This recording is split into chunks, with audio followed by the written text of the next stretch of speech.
Hello, I'm James Sproule. I'm an economist based here in the City of London. I've spent much of my last 35-year working career looking at economics. I've taken some time out from that to actually be a senior business advisor to the Prime Minister Boris Johnson as well. And I'd like to talk to you today about some of the changes that we're going to be facing in our economies as a whole. The pace of change that we've seen over the last few years has been absolutely unprecedented. Now, I realize that many times people say that whatever era they're living in is one of unprecedented change. But I think actually what we're seeing now really does bear out the idea that things are going to be changing more rapidly than we've seen ever before. Much of this, of course, is going to be due to social media. And I see this as really an upside from social media, because what we're experiencing now is the power of many, many millions of people having their voices heard in a way that they've never been heard before. Many times, of course, this is really the market economics. We've got many more people able to participate, able to have an opinion, able to have a voice. It's much less controllable by governments than it's ever been before as well. But I also want to emphasize this pace of change is not inevitable. We can look at, for instance, or not equal as we go through time. So, for instance, if we look at something like transport, between 1900 and 1970, we had huge jumps in what happened in transport. We went from the first manned flight to putting a man on the moon. This was absolutely unprecedented change. But since then, what's happened to transport? Well, we've had the democratization of transport, surely. But that's really all we've had. We've not had technological advances coming through and all of that. So sometimes what we see as being inevitable isn't quite as inevitable as all that, or isn't inevitable in every sphere of our lives all the time. It's also important to remember that the pace of change isn't inevitable. It isn't always inevitably good. We can look, for instance, there was a famous phrase by the leader of the Soviet Union at the time, Nikita Khrushchev. He said, "We will bury you." What he was talking about was the idea that the Soviet Union was going to overtake the West. Now, when he said that, he quickly backtracked, of course, because he realized that it was too provocative a phrase. And it's not that he didn't believe that the Soviet Union was going to overtake them. He just decided that nuclear war was a bad thing and that the world was uncertain enough without provoking it any further. But what he thought was going to happen, of course, was the Soviet Union was going to overtake the West. And if we look in the 1950s, what we can see is that the Soviet Union did make rapid progress. And it turns out that if you want to suppress workers' wages, if you don't care about the environment, if you don't have any idea what your input costs are, if you don't value liberty at all, you can make pretty good progress. In fact, a top-down system appeared to work, at least for a time. But then the world started to change, and this top-down system proved to be completely inadequate to what we needed to have happen in the longer term. And I think there's a really, really valuable lesson here, and that valuable lesson is what we need to have is a system which by its very, very nature is flexible, by its very, very nature is agile. What kind of system does that? How do we make sure that we have that come through? Well, I think there's a number of clear lessons that we need to be learning in all of this. First of all, of course, we need free markets, and that's one of the great things about the Free Market Roadshow. We're promoting the system which is going to actually be giving people the greatest degree of prosperity in their own lives, giving them control of their own lives. These are extraordinarily important things when we're looking at how do we want to progress in the longer term. How do we make those prosperous societies that we all want to live in? I want to touch upon two really, really important areas. The first one is really about how do we make sure that we have innovation.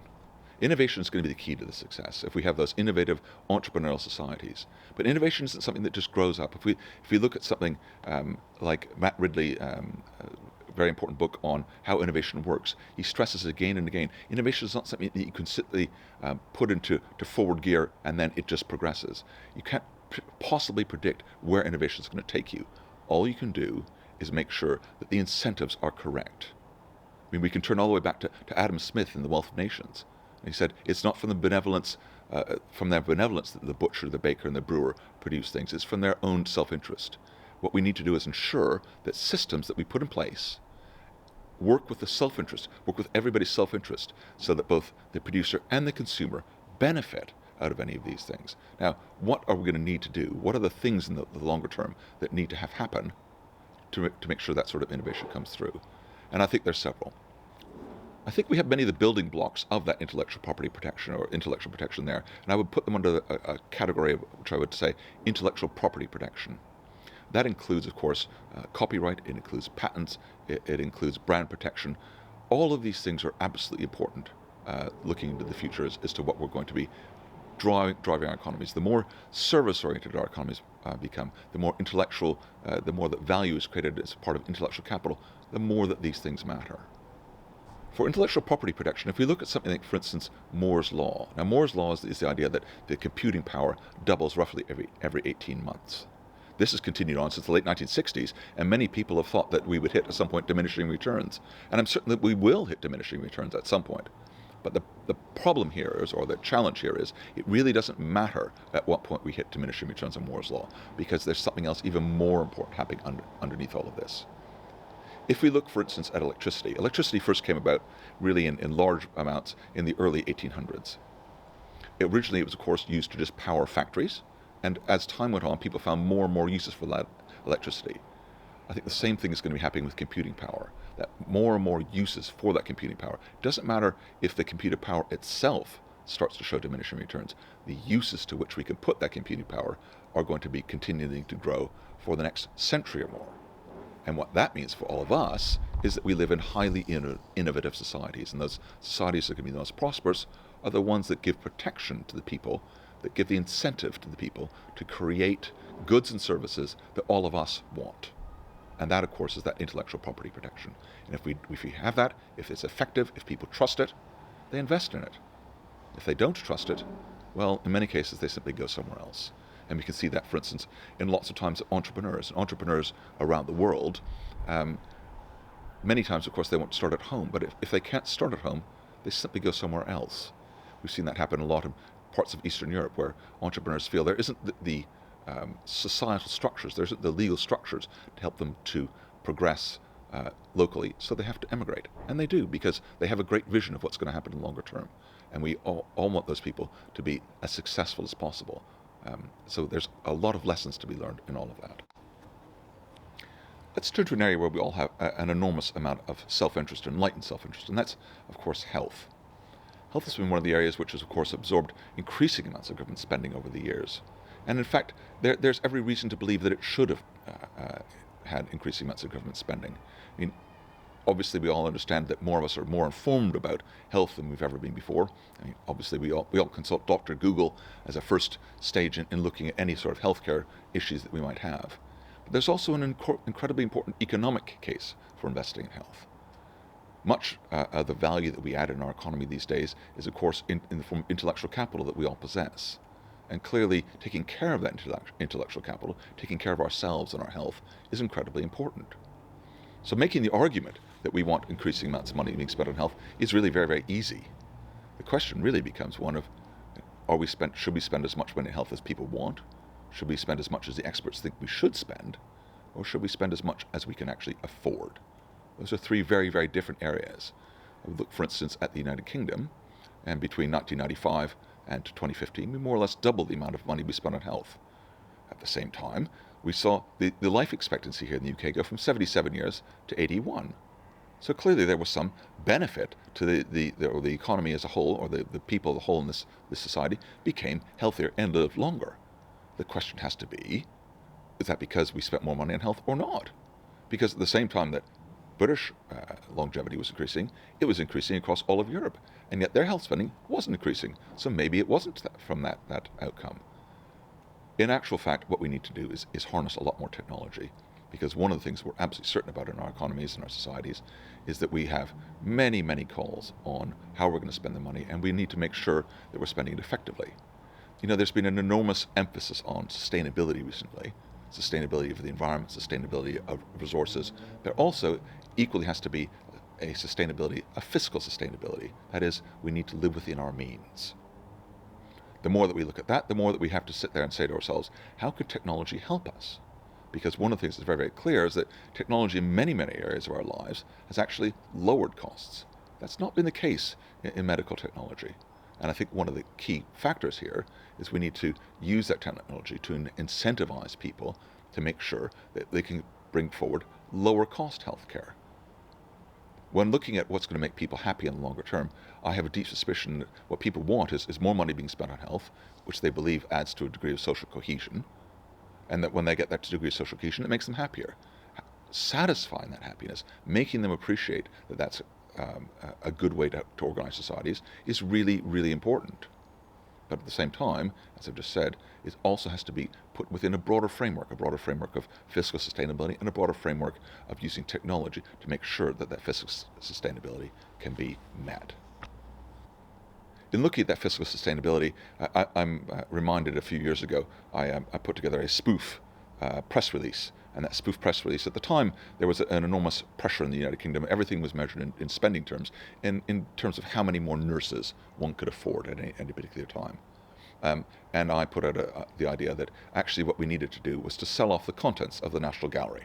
And they were going to sell off the contents of the National Gallery because that was going to afford more money to be spent on nurses, and also particularly on technology and the technology of cloning, because the only way we were going to be able to find the number of nurses we were seeking was to clone them.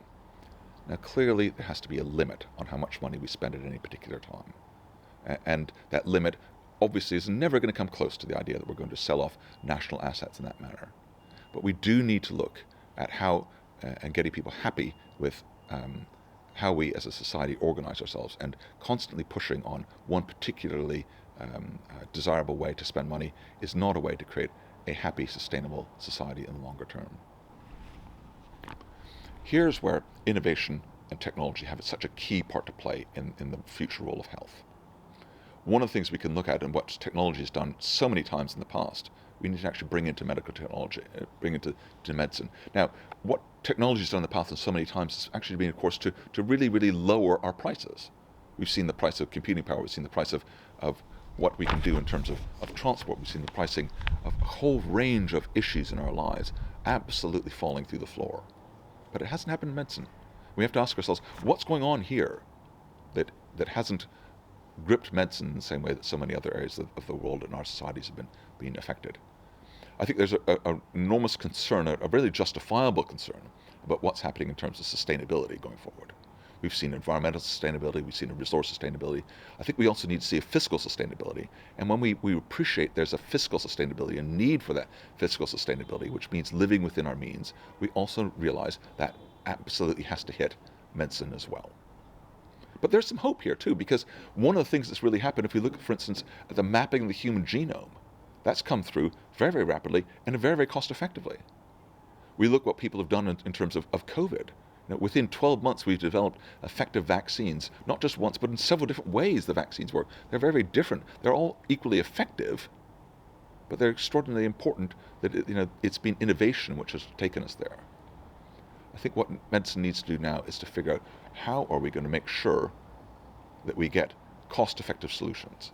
And undoubtedly, an enormous part of that is going to be about how do we make sure we have the intellectual property protection, which I was speaking about a moment ago, coming through to make sure that those people in medicine are able to make sure they get the rewards of that. And that's not just about a legal, it's also about a social acceptance as well. One of the really depressing things that's happened in the last few weeks has been the way in which AstraZeneca has said that if it had to do it again, it's not sure that it would bother to develop a COVID vaccine, because socially the cost that they've had to bear in terms of the criticism from various parts of governments and societies has been so bad they wish they hadn't done it. And that's a very depressing way to look at it. I would prefer to look at the much more optimistic outcomes, which is both AstraZeneca, but all of the other pharmaceutical companies as well. What they've done, how they've done it, the number of people that are involved in it, absolutely phenomenal.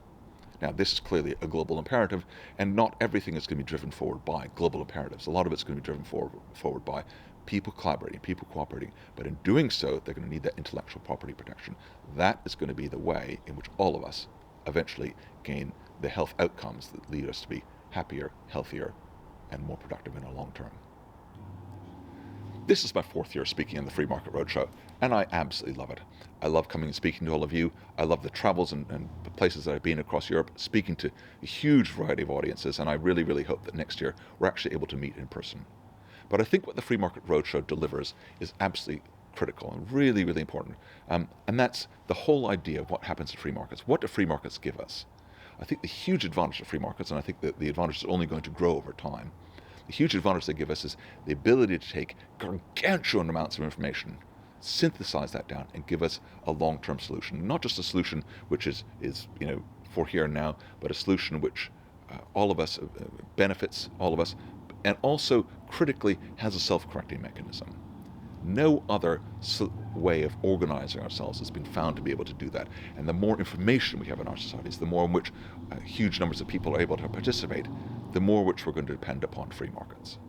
Now, I know that there's people out there who say that what we're advocating is anarchy because we can't produce a final plan. But actually, that's the enormous advantage of the free markets. It's that we don't have a final plan. What we're looking for is how do we increase human prosperity?